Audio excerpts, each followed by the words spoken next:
Hello दोस्तों, जय मसीह की Bible story audio Hindi channel आप सभी का स्वागत है। आज हम पवित्र शास्त्र बाइबल के एक नए ऑडियो स्टोरी से जानेंगे। पहला शमूएल की पुस्तक से वाचा के संदूक का छीने जाने के बारे में।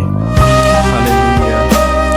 शमूएल का वचन सारे इज़राइल के पास पहुंचा और इज़राइली फिलिस्तीयों से युद्ध करने को निकले और उन्होंने एबनेजेर के पास छावनी डाली और फिलिस्तीयों ने अफेक में छावनी डाली। तब फिलिस्तीयों ने इज़राइल के विरुद्ध बांधी और जब घमासान युद्ध होने लगा तब इज़राइली फिलिस्तीयों से हार गए और उन्होंने कोई 4000 इज़राइली सेना के पुरुषों को मैदान में ही मार डाला।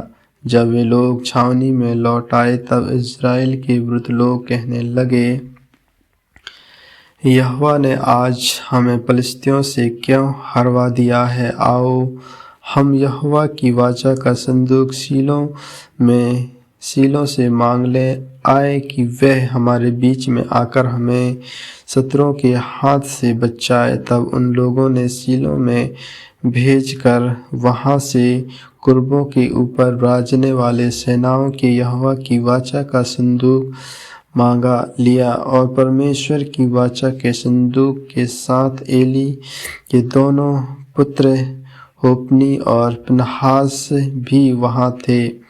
जब यहोवा की वाचा का संदूक छावनी में पहुंचा तब सारे इज़राइली इतने बल से ललकार उठ कि भूमि गूंज उठी। इस ललकार का शब्द सुनकर फिलिस्तीयों ने पूछा, इब्रियों की छावनी में ऐसा बड़ी ललकार का क्या कारण है? तब उन्होंने जान लिया कि यहोवा का संदूक छावनी में आया है। तब फिलिस्ती डर कर कहने लगे, उस छावनी में परमेश्वर आ गया है। फिर उन्होंने कहा, हाय, हम पर ऐसी बात पहले नहीं हुई थी। हाय, ऐसा महाप्रतापी देवताओं के हाथ से हमको कौन बचाएगा? ये तो वे ही देवता हैं जिन्होंने मिस्रियों पर जंगल में सब प्रकार की विपत्तियां डाली थी। हे फिलिस्तियों, तुम हियाव बांधो और पुरुषार्थ जगाओ, कहीं ऐसा ना हो कि जैसा इब्री तुम्हारे अधीन हो गए वैसे तुम भी उनके अधीन हो जाओ।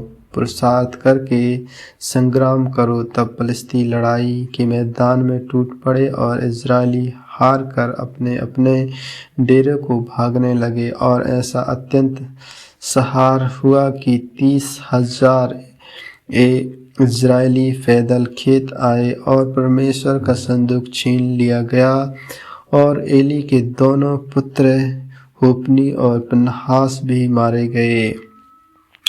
हालेलुया। एली की मृत्यु। तब उसी दिन एक बिन्यामीनी मनुष्य सेना में से दौड़कर अपने वस्त्र फाड़े और सिर पर मिट्टी डाले हुए शीलो पहुंचा। और जब पहुंचा उस समय एली, जिसका मन परमेश्वर के संदूक की चिंता से थरथरा रहा था, वह मार्ग के किनारे कुर्सी पर बैठ जो रहा था। और यूं ही उस मनुष्य ने नगर पहुंचकर वह समाचार दिया, त्यों ही सारा नगर चिल्ला उठा। चिल्लाने का शब्द सुनकर एली ने पूछा, ऐसा हुल्लड़ और हाहाकार मचाने का क्या कारण है? और उस मनुष्य ने झट जाकर एली को पूरा हाल सुनाया। एली तो 98 वर्ष का था और उसकी आंखें धुंधली पड़ गई थी और उसे कुछ सूझता न था। उस मनुष्य ने एली से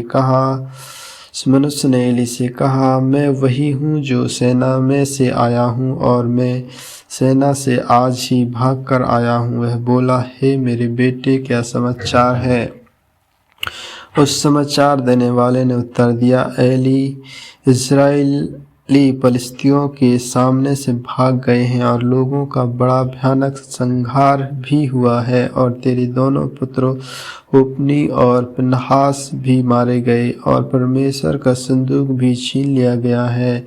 ज्यों उसने परमेश्वर के संदूक का नाम लिया, त्यों ही एली फाटक के पास कुर्सी पर से पछाड़ खाकर गिर पड़ा और बूढ़ा और भारी होने के कारण उसकी गर्दन टूट गई और वह मर गया। उसने तो इज़राइलियों का न्याय 40 वर्ष तक किया था।